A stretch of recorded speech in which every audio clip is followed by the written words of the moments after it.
Hi welcome to యోగ సూత్ర.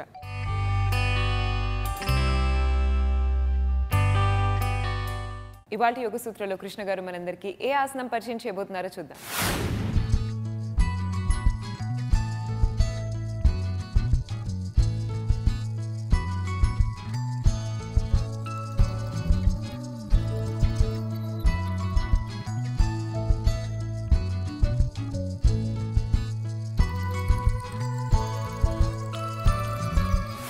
నమస్తే. ఈరోజు యోగా సూత్రాలు చేసే ఆసనం పేరు పర్వత జాను శీర్షాసనము. ఈ పర్వత జాను శీర్షాసనంలో మనము ఈ బెల్ట్ని సహాయంగా వాడి ఆసనాన్ని చేయబోతున్నాము. ఈ బెల్ట్ అయ్యంగర్ బెల్ట్ కొద్దిగా పొడవుగా ఉంటుంది. ఈ బెల్ట్లో హుక్స్ ఉంటాయి. నార్మల్గా మనం వాడే బెల్ట్లో ఒక్కోసారి హుక్స్ ఉండవు.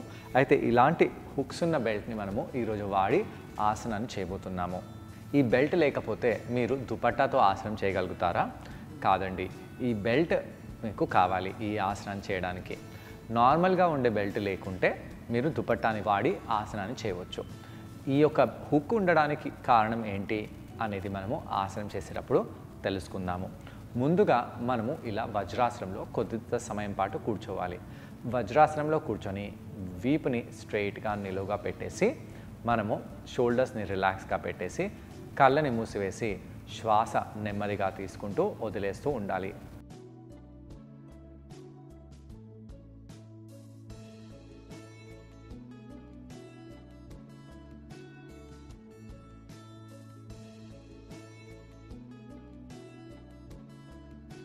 ఈ విధంగా కొన్ని నిమిషాల పాటు శ్వాస తీసుకొని శ్వాస వదిలేసిన తర్వాత ఇప్పుడు మనం భస్త్రికా ప్రాణాయామం చేయబోతున్నాము.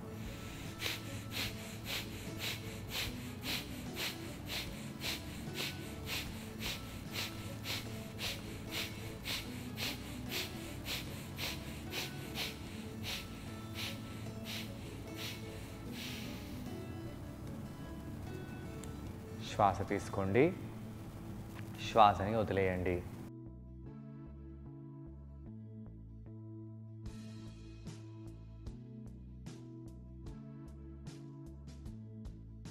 ఇప్పుడు మనము వేరే సైడ్ నుంచి శ్వాస తీసుకుంటూ వదిలేస్తూ ఉండాలి.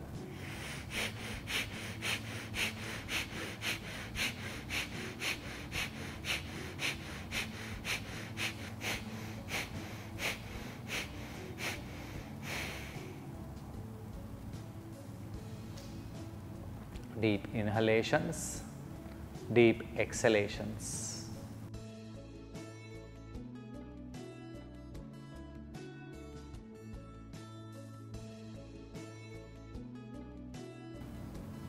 దీర్ఘంగా శ్వాస తీసుకొని వదిలేసేయండి. దీని తర్వాత చేతులని రబ్ చేసి ఇలా ఫేస్ పై పెట్టి నెమ్మదిగా కాళ్ళని ఓపెన్ చేసి అరిచేతుల వైపు చూద్దాము. ఇప్పుడు మనము కాళ్ళని బద్ధకోణాసనంలో తీసుకెళ్ళాలి. కాళ్ళని బద్ధకోణాసనంలో తీసుకెళ్ళి ఇలా కొద్దిగా షేక్ చేద్దాము. కూర్చొని చేసే ఏ ఆసనాలు చేసే ముందు కొద్దిగా బద్ధకోణాసనం చేసినట్టు అయితే కాళ్ళలో తొడలలో ఫ్లెక్సిబిలిటీ అనేది ఏర్పడుతుంది.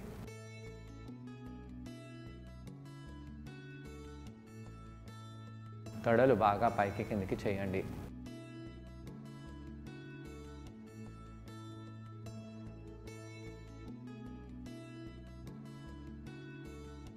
పొట్టకండరాలు లోపలికి బిగించి ఇలా ఒక కాళ్ళని స్ట్రైట్గా చేద్దాము.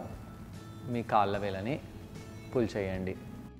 కాళ్ళ వేలని పుల్ చేస్తూ కాలు వెనకాల ఎలాంటి స్ట్రెచ్ వస్తుందో గమనించాలి. అయ్యంగార్ యోగా ప్రాక్టీస్లో ఆసనాలని తొందరగా చేయరు. ఆసనాలని చాలా నెమ్మదిగా చేస్తూ ఆసనాలలో ఎక్కువ సమయం పాటు ఉంటారు. అయితే ఇక్కడ మనం వీపుని నిటారుగా చేయాలి. ఛాతిని పైకి చేస్తూ కాళ్ళ వేలని ఇలా లోపలి వైపు చేసి ఇక్కడే కొంత సమయం పాటు ఉండాలి. ఇలా కొంత సమయం పాటు ఉండడంతో ఏమవుతుంది, ఈ కాళ్ళ కండరాలకి ఈ స్ట్రెచ్ అలవాటు పడుతుంది. ఈ విధంగా కాళ్ళని ఎప్పుడైతే మనము స్ట్రెచ్లో తీసుకెళ్లే ముందు పాస్చర్లో ఉండి అలవాటు చేస్తామో అప్పుడు ఎలాంటి టైట్నెస్ అనేది ఉండకుండా పాస్చర్లో ఉండే కండరాలు యాక్టివ్గా ఉంటాయి. కాళ్ళ వేళ్ళని ఇలా పెట్టకుండా చాలామంది వ్యక్తులు ఇలా కింద పారేస్తూ ఉంటారు, రిలాక్స్గా పెడతారు. అలా పెట్టడంతో మనకు ఈ పాస్చర్ ఏ విధంగా కూడా లాభపరచదు. కాళ్ళ వేళ్ళని అలానే పుల్ చేస్తూ ఉండండి. పుల్ చేస్తూ ఈ యొక్క తొడని కూడా స్ప్రెడ్ చేసి కింద పెట్టాలి. శ్వాస తీసుకుంటూ శ్వాసని వదిలేస్తూ జానుశీర్షాసనంలో ఈ విధంగా పైకి వెళ్ళి 2 చేతులని పైకి చేయాలి. అలా చేసి ఇలా ఫార్వర్డ్గా బెండ్ అవుతాము. ఇలా ఫార్వర్డ్గా బెండ్ అయిపోయి కాళ్ళని మన వైపు లాగుతూ ఇలా మనము మోకాల వైపు బెండ్ అవుతాము. పొట్ట కండరాలని లోపలికి బిగిస్తూ నడుము కండర ఎక్స్టెండ్ చేస్తూ తలని కింది వైపు ఫార్వర్డ్గా బెండ్ చేసి కిందికి వెళ్తూ ఉండాలి. ఇలా ఉన్నప్పుడు ఎలా అనిపిస్తుందో గమనించండి. ఈ యొక్క నడుము ప్రాంతంలో ఈ యొక్క కాలు కింది ప్రాంతంలో స్ట్రెచ్ బాగా వస్తుంది. పైకి వచ్చేసేయండి. ఇది నార్మల్గా చేసే జానుశీర్షాసనము. అయితే ఈరోజు మనము ఈ జానుశీర్షాసనం చేయకుండా పర్వత జానుశీర్షాసనం చేస్తున్నాము. ముందుగా మనము రెండో వైపు కూడా కాళ్ళని ఇదే విధంగా స్ట్రెచ్ చేసి మనము యాక్టివ్ చేసుకోవాలి. ఈ యొక్క ఎడమ కాలు కండరాలు కుడి కాలు కండరాల కంటే స్టిఫ్గా ఉంటాయి. స్టిఫ్గా ఉన్న కండరాలని అదే విధంగా ఫ్లెక్సిబిలిటీ రావాలంటే మనము ఎక్కువ సమయం పాటు కాళ్ళ వేళ్ళని ఈ పాస్చర్లో పెట్టాలి. ఇలా కాళ్ళని స్ట్రెచ్ చేస్తూ మనము తొడ కింది భాగము ఇవన్నీ కాళ్ళల్లో ఎలా అనిపిస్తుందో కాళ్ళల్లో ఉండే కండరాలలో ఎలా అనిపిస్తుందో గమనించాలి. కాళ్ళ వేళ్ళని మన వైపు పుల్ చేసి పెట్టండి. శ్వాస తీసుకుంటూ శ్వాసని వదిలేస్తూ ఇక్కడ అలానే ఉండాలి. దీర్ఘంగా శ్వాస తీసుకోండి, శ్వాసని వదిలేయండి. ఇటువైపు ఎడమవైపు కొద్దిగా తిరగాలి. ఇలా తిరుగుతూ కాళ్ళ వేళ్ళని మన వైపు లాగుతూ నెమ్మదిగా 2 చేతులను పైకి చేసి ఈ విధంగా కాలును పట్టుకోవాలి. కాలును పట్టుకొని నెమ్మదిగా కిందికి వెళ్ళాలి. ముందుగా మనం ఎర్లీ మార్నింగ్ ఇలా ఫార్వర్డ్ బెండ్స్ అవన్నీ చేస్తే మన వీపు పట్టేసినట్టుగా స్టిఫ్గా ఉన్నట్టుగా అనిపిస్తుంది. అయితే కొద్దిగా వార్మప్ చేసి ఆసనాలను చేయడం వలన మనకు ఈజీగా అనిపిస్తుంది. ఎలాంటి వార్మప్స్ చేయాలి? బ్యాక్ని ఆర్చ్ చేసి రౌండ్ చేయండి. మార్జరీ ఆసనము అలాంటి ఆసనాలని బాగా చేయాలి. చేయడం వలన వీపు బాగా ఫ్లెక్సిబుల్గా అవుతుంది. లేదా మంచిగా ఉన్న ఫ్లెక్సిబుల్ వాళ్ళకు కూడా కాలు ఇలా అందదు. మార్నింగ్ టైంలో ఇలానే అవుతుంది. అదే మీరు కొద్దిగా ప్రాక్టీస్ చేస్తూ ఉన్నట్టు అయితే డేలో ప్రోగ్రెస్ అయినట్టు అయితే ఇలా మీరు చాలా కిందికి కూడా వెళ్ళగలుగుతారు. ఈ విధంగా 2 వైపులా మీరు జానుశీర్షాసనం చేసిన తర్వాత 2 కాళ్ళని స్ట్రైట్గా చేద్దాము. 2 కాళ్ళని ఈ విధంగా మనము షేక్ చేద్దాము. షేక్ చేసి కాళ్ళని తొడకండరాలని ఇంకొద్దిగా వార్మప్ చేసుకోవచ్చు. ఇలా కాళ్ళని స్ట్రైట్గా చేస్తూ మీ వైపు పుల్ చేస్తూ స్ట్రెచ్ చేస్తూ ఉండండి. అది కాకుండా మనము వీపు వెనకాల ఉన్న కండరాలని కొద్దిగా స్ట్రెచ్ చేసుకోవాలి. కాబట్టి ఈ విధంగా మోకాళ్ళపై వెళ్ళి మనం ఒకసారి మార్జరీ ఆసనం చేద్దాము. శ్వాస తీసుకుంటూ శ్వాసని వదిలేస్తూ ఇలా మార్జరీ ఆసనం చేస్తూ ఉండండి.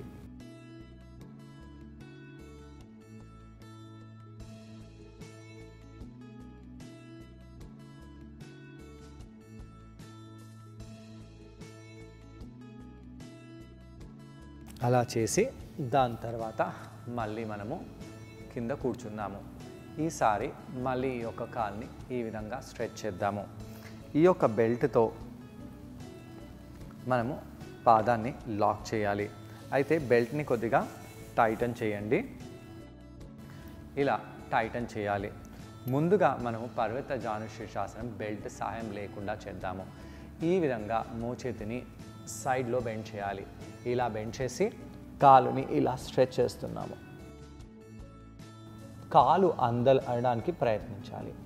అయితే ఈ విధంగా మనము బెల్ట్ని కాలుకి బంధించాలి. బంధించి కాలుని గట్టిగా లాగాలి. ఈ విధంగా చేతిని మొత్తం బెల్ట్తో పట్టుకోవచ్చు, లేదా ఈ 3 వేళ్ళతో బెల్ట్ని పట్టుకోవాలి. అలా పట్టుకొని తల వెనకాల నుంచి బెల్ట్ లాగాలి. ఇలా లాగుతూ మోచేతిని కింద పెట్టండి. ఇలా స్ట్రెచ్ చేస్తూ బెల్ట్ని బంధిస్తూ వీపు వెనకాల నుంచి బెల్ట్ పట్టుకునేలాగా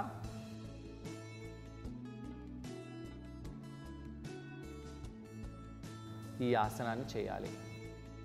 అయితే దీన్ని పరివృత్త బద్ధ జాను శీర్షాసనం అని కూడా అనుకోవచ్చు.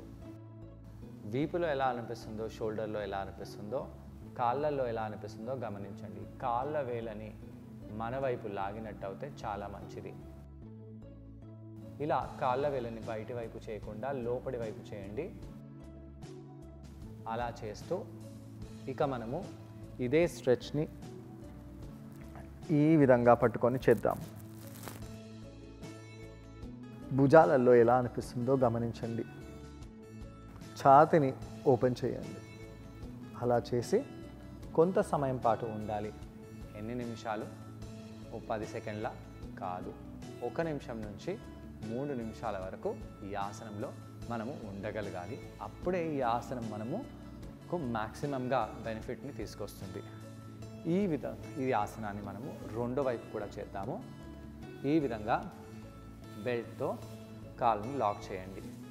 లాక్ చేసి వీపు వెనకాల నుంచి మన కుడి చేతిని తీసుకెళ్ళి ఇలా గట్టిగా పుల్ చేయాలి. పుల్ చేస్తూ ఈ విధంగా మనము సైడ్లో బెండ్ అవుతాము. కాళ్ళ వేళ్ళని బిగిస్తూ ఉండండి. ఇక్కడ ఇలానే ఉండండి. ముందుగా ఇలా పరివృత్త జాను శీర్షాసనం చేసిన తర్వాత ఇలా తలపై నుంచి బెల్ట్ని పట్టుకొని లాగండి. ఎలా అనిపిస్తుందో గమనించండి. అలా ఆసనం చేసి నెమ్మదిగా బెల్ట్ని వదిలేసి పైకి వచ్చేసేయాలి. ఈ సైడ్ భాగాలలో కాళ్ళ కింది భాగంలో స్ట్రెచ్ బాగా తెలిసి వచ్చింది. అలా చేసి బెల్ట్ని తీసేయండి. నెమ్మదిగా రిలాక్స్ అయిపోవాలి. ఈ ఆసనాన్ని ట్రై చేయడానికి కృష్ణ గారితో పాటు నేను కూడా జాయిన్ అవబోతున్నాను. మరి మా ఇద్దరిని చూసి ఒకసారి ఈ ఆసనాన్ని మీరు కూడా ట్రై చేయండి. నమస్తే. ఈరోజు యోగా సూత్రాలు చేసే ఆసనం పేరు పరివృత్త జాను శీర్షాసనము. ఈ పరివృత్త జాను శీర్షాసనం మనము యోగా బెల్ట్ ద్వారా చేయబోతున్నాము. ఈ యోగా బెల్ట్ నార్మల్గా ఉండే బెల్ట్ కాదు. దీంట్లో ఒక హుక్ ఉంది. అయ్యంగర్ బెల్ట్లో ఇలా హుక్ అనేది ఉంటుంది. హుక్ ఉండే బెల్ట్నే మనం ఈరోజు వాడి ఆసనాన్ని చేయబోతున్నాము.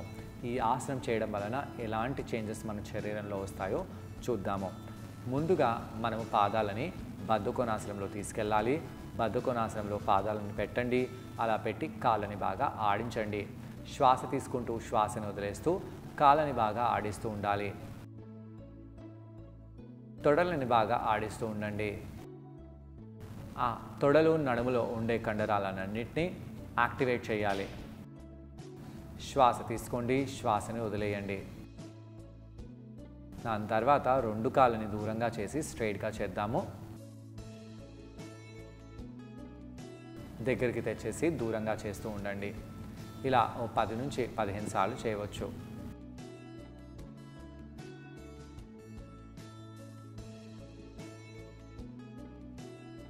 ఇలా చేయడంతో తొడ కండరాలపై బాగా ప్రభావం పడుతుంది.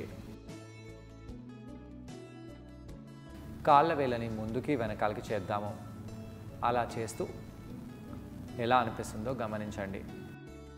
ఇప్పుడు మనము మ్యాట్ సెంటర్లో కూర్చొని కుడి కాలుని కుడివైపు చేద్దాము. ఎడమ తొడని ఫోల్డ్ చేసి పెట్టాలి. ఎడమ కాలుని ఫోల్డ్ చేసి తొడని కింద మ్యాట్ పై వాల్చి పెట్టాలి. కుడి కాలుని స్ట్రైట్గా పెట్టండి. వీపుని నిటారుగా చేయండి. 2 చేతులని బాగా పైకి చేద్దాము.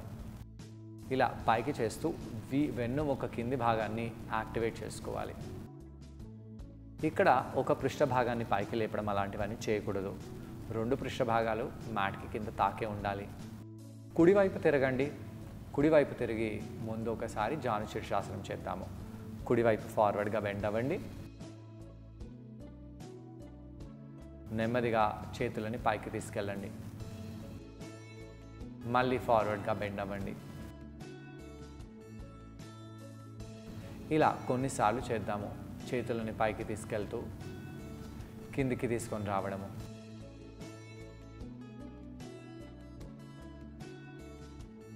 దాని తర్వాత నెమ్మదిగా పైకి వచ్చేయండి. దాని తర్వాత ఈసారి మనము చేతులని పైకి చేస్తూ ఛాతీని ముందుకు చేస్తూ కాళ్ళని పట్టుకోవాలి. అరికాళ్ళని పట్టుకోండి. తలని కిందికి తీసుకెళ్తూ ఛాతీని ముందుకు చేస్తూ లోవర్ బ్యాక్లో ఎలా అనిపిస్తుందో గమనిస్తూ ఉండండి. శ్వాస తీసుకోండి, శ్వాసని వదిలేయండి. అలా చేస్తూ పైకి రావాలి. ఇక మనము ఈరోజు చేసే ఆసనం చేద్దాము. బెల్ట్ని ఫుట్ దగ్గర తెచ్చేసి లాక్ చేసేయండి.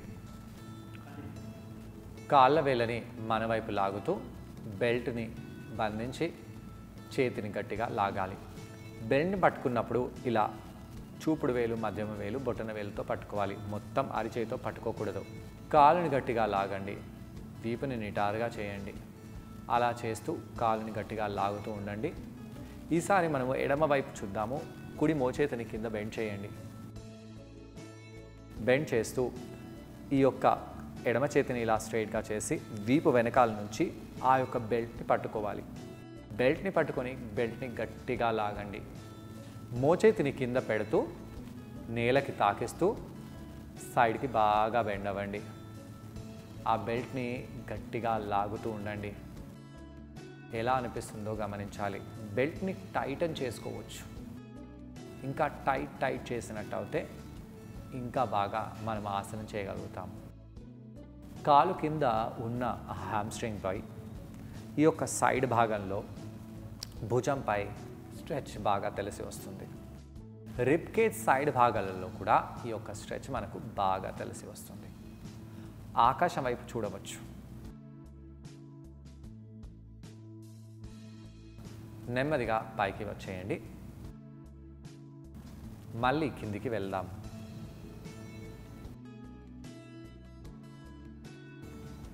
ఈసారి కుడి చేతితో బెల్ట్ని పట్టుకోండి. ఎడమ చేతిని వీపు వెనకాల నుంచి తీసుకెళ్ళి ఇలా పైకి చేస్తూ గట్టిగా బెల్ట్ని పట్టుకోవాలి. ఇలా ఆసనంలో వెళ్ళాలి. ఎలా అనిపిస్తుందో గమనించండి. చేతిని ఇంకొంచెం ముందుకు చేసి కంప్లీట్గా స్ట్రైట్ చేయండి. ఛాతీని బాగా టర్న్ చేస్తూ ఆకాశం వైపు చూడాలి. మోచేతిని గట్టిగా కింద ప్రెస్ చేయండి. అలా ఇక్కడ కళ్ళు మూసుకొని మనము 1 నుంచి 3 నిమిషాల వరకు ఉండవచ్చు. నెమ్మదిగా పైకి వచ్చేయండి. ఇప్పుడు ఇదే ఆసనాన్ని రెండో వైపు చేద్దాము. కాళ్ళని మార్చండి. కాళ్ళని గట్టిగా లాగుదాము. కుడి చేతిని వీపు వెనకాల నుంచి తీసుకెళ్ళి ఆ బెల్ట్ని గట్టిగా లాగండి. ఎడమ మోచేతిని కింద పెట్టేసేయండి. ఎడమ చేతిని కింద పెట్టేస్తూ ఛాతీని బాగా ఓపెన్ చేయండి. కుడి చేతితో బెల్ట్ని లాగండి. కాళ్ళ వేలని మన వైపు బాగా లాగాలి. ఎంత కిందికి వెళ్ళగలిగితే అంత మంచిది. ఛాతీని సైడ్లో లాటరల్గా ఓపెన్ చేయండి. ఎలా అనిపిస్తుంది? తొడలో ఎలా అనిపిస్తుంది? నడుములో ఎలా అనిపిస్తుంది? పొట్ట కండరాలని బిగిస్తూ ఉండండి. నెమ్మదిగా పైకి వచ్చేసేయండి. ఇప్పుడు అదే బెల్ట్ని కుడి చేతో ఎడమ చేతో పట్టుకుందాము. కుడి చేతిని తల పైనుంచి తీసుకెళ్ళాలి. అలా పైనుంచి తీసుకెళ్తూ కుడి చేతికి బెల్ట్ని అందించండి.